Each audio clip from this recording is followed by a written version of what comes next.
Hello there everybody, it's Joe here, and welcome to my 2022 Q&A. Once again, you guys have asked me many great questions, and we are going to get through as many of them as we can. So, I'm not going to natter on any longer, we're just going to get straight into it.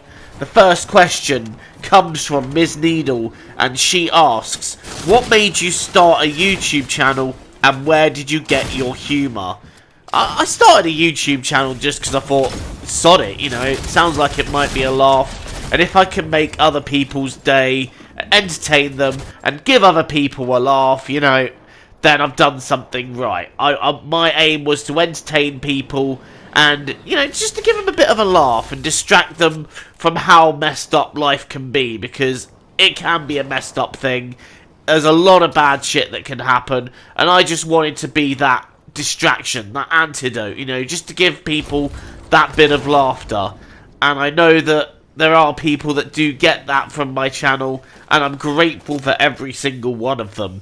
As for my humour, I've very much got that from growing up on classic British comedies like Blackadder, like Only Fools and Horses, stuff like that. But I've also got it from the YouTubers I watched. Anyone who knows me knows I massively look up to Daz Black, so that's pretty much where my sense of humour comes from.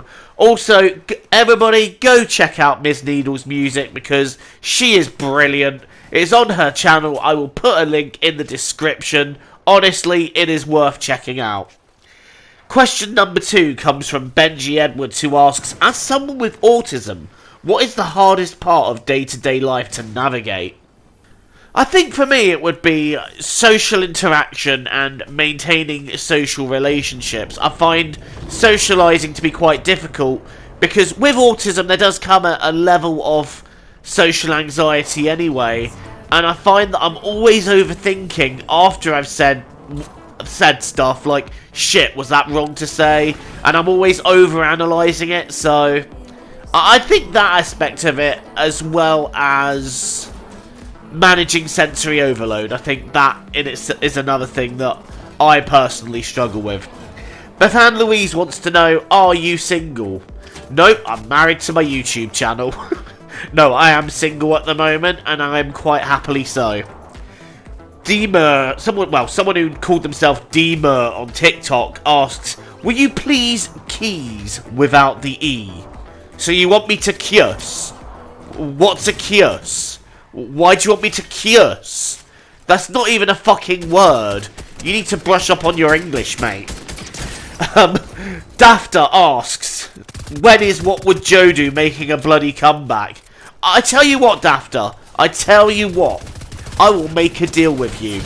If we can get this video to 100 likes, What Would Joe Do will make a temporary comeback of 4 one-off episodes. So there you go. You've got to help me get this video to 100 likes. If you get it there, What Would Joe Do will make a temporary 4-episode comeback to be spread across 2023. So that is all you need to do. Passion for Life asks, what was it like going viral on TikTok? It was weird, and for anybody who didn't know this, I recently went viral on TikTok for saying I'd sell my underpants for $5,000, and my friend the Toxic Spear was in as well, and she said she'd sell hers for £3 to get a Tesco meal deal. Sorry, they're now $3.50 even with Club Card. God, it's typical, isn't it? The moment you go viral for saying that, Tesco are like, nah, we're gonna be dickheads and put up our prices. Ha ha ha ha. But no, it was weird, like, 'cause I had people messaging me all day like, oh my god, is this you? And I was just like, yeah, that's me.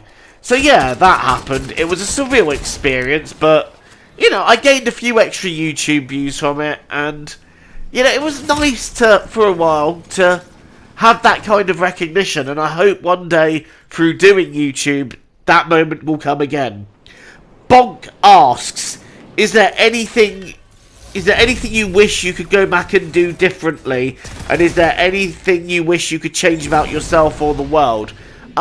in regards to going back and doing things differently, honestly, I wouldn't change a thing, because I think every action you do in life and every experience you have not only teaches you something about life, and it not only gives you information that you can use later in life, but I think it leads you to where you're meant to be and where you're going. So, in terms of that, no, I wouldn't change anything, because fuck butterfly affecting shit, right?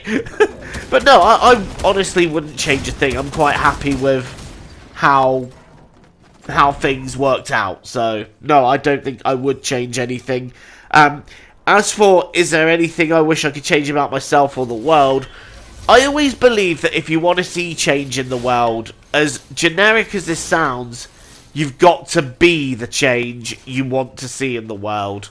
So, you've got to make that change yourself. So, but if there is one thing I would like to see different about the world, I think I'd like to see a little bit more kindness in the world. There's so much unkindness and unpleasantness out there, and I think there's too much of that, you know?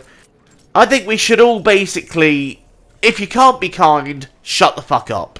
That simple. Lisa Marie wants to know, how are the Kiwis? For God's sake.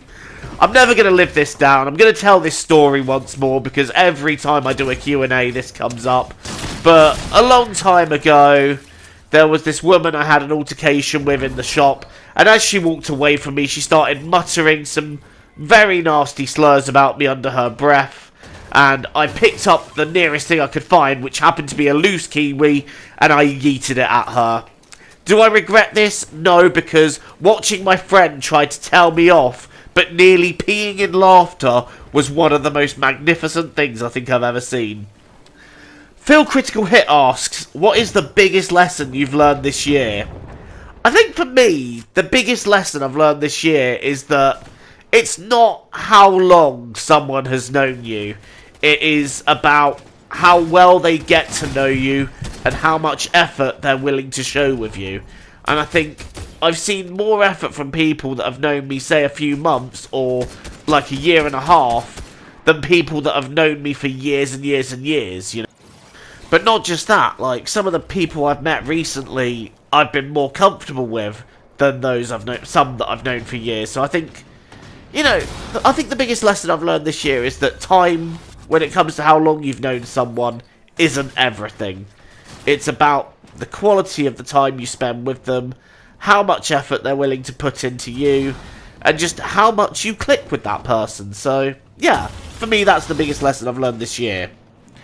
Sophie wants to know, why are you so fit and how come you've got massive bollocks? Now, Stroz actually threatened me that he would unsubscribe if I didn't add the latter question. Cheers, Stroz, for making me do this.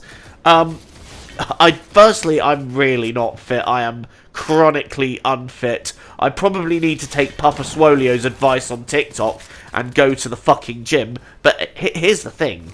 I can't be arsed with that, and I enjoy food too much. But, yeah, no. If you mean fit as in good looking, then I guess thank you? I'm not used to that kind of compliment.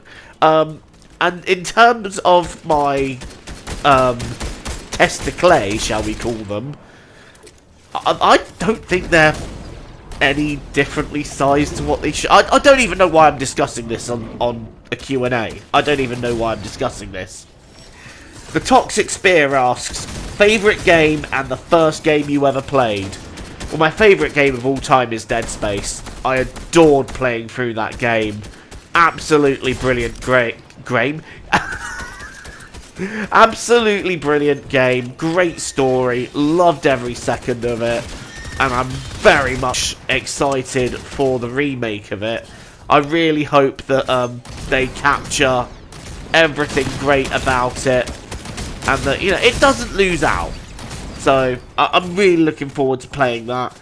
The first game I ever played was the very first Formula 1 game that came out on my mother's mate's PlayStation. I remember back in...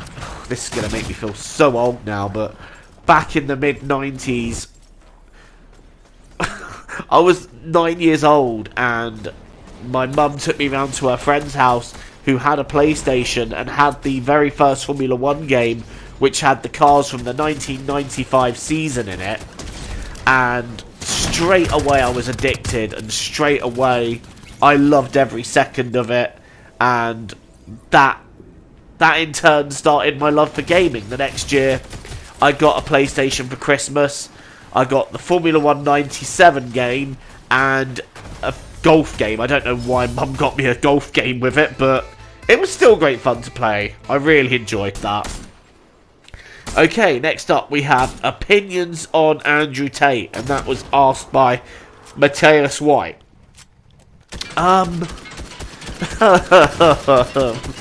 I've not got any nice opinions on him, I'm going to be honest, but all I'm going to say is watch Daz Watches Andrew Tate. I think that is a very important video to watch when coming on that particular opinion. That's all I'm going to say on the matter. Watch Daz Watches Andrew Tate, and you'll have a fair view on what I think. Jamal wants to know, how are you coping with your newfound fame? How did you cope with a newfound fame? Yeah, no, let's not sing McFly. And have you got a butler yet? Well, funny enough, the one thing I didn't get was enough money for a butler. But if I did have enough money for a butler, rest assured, I'd be hiring him for one purpose and one purpose only. And that's to edit these videos so I don't have to, because I'm a lazy fucker, okay? I am lazy. Right, moving on. Courtney asks, what's the one thing you regret? I suppose not realising and gaining my own self-confidence sooner, especially with doing content. Like, especially in the early days, I always felt like I needed other people in order to make great content, and that I by myself wasn't good enough to do it, you know, by myself. And I've only realised through time that actually, you know what, I am good enough, and that I can step out of the shadow of others and actually put out the best content I can make.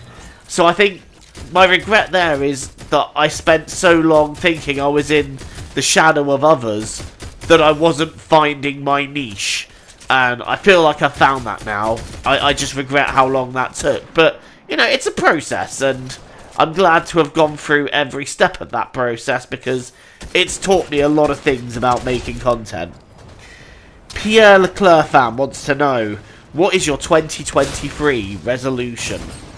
I mean, I don't really make New Year's resolutions per se, but I think if there's one thing that I would like to say I'm taking into 2023, it's all the lessons I've learned in 2022, because I have learned a great deal of them, and applying them into the new year. So I think if there's one thing I want to take from that, it is that. Someone who identifies themselves as B wants to know, if you could be a Formula 1 team principal for a day, what would you do? Well, I'd take over from Matteo Binotto and give Ferrari a damn good reshaping, because as a Charles Leclerc fan, this is not fucking good enough. And this comes straight after the Brazilian Grand Prix qualifying, where the strategists thought it was a marvellous idea to send a driver on slicks. To send a driver on a dry track on wet tyres. Genius, that one, isn't it? Not. Jade Rachel wants to know, honest thoughts on the Pain Remains trilogy. And I assume you mean by Lorna Shore, and I'm going to say now, that whole album is just absolutely elite tier. Like, that whole album for me is the best album of 2022. But the Pain Remains trilogy at the end of that album is just, it is an absolute game changer for the genre, and I think it really does show the band in a whole different light. And I really enjoyed every track, all of the 3 tracks from it. So, yeah, absolutely breathtaking, brilliant, masterpiece. That's all I can say. Wow, we've actually reached the end now. We've got one more question, and that is it. And the final question comes from Lauren Greasley, who wants to know, What's your opinion on OnlyFans? You know what? I've got a video coming out on this in January, so I don't really want to say too much here, but I don't have anything against people who do OnlyFans. I think if that's how you feel best expressing yourself, and, you know, you have the confidence to do that, then all for it, you know. And people often ask me, you know, would you date someone who does OnlyFans / we're going to call it corn for the sake of this video because I don't want to get demonetized. But, yeah, I absolutely would. I wouldn't have an issue with that at all as long as they were being safe. And I think there's a lot of stigmas surrounding it that need to be dropped. And I admire anyone who has the confidence to do it. Like, fuck me, if I had the confidence, I'd get my tits out all over the internet. Well, we have reached the end of this Q&A. All I can say is thank you once again for asking brilliant questions. And thank you once again for another year of awesome support. Couldn't have done it without you guys. And bring on 2023. I've already announced so much that is going on for 2023. So I don't feel I need to go on about it again, but we have got lots and lots of great things coming out. Joe Reacts is returning. What does Joe think is returning? And if this video gets 100 likes, then what would Joe do? We'll make a one-off return of 4 episodes. So just think on that one. Thank you for watching. Don't forget to leave a like and hit the subscribe button if you want to see more content from me. Until the next time, I have been Joe, TTFN guys, ta-ta for now.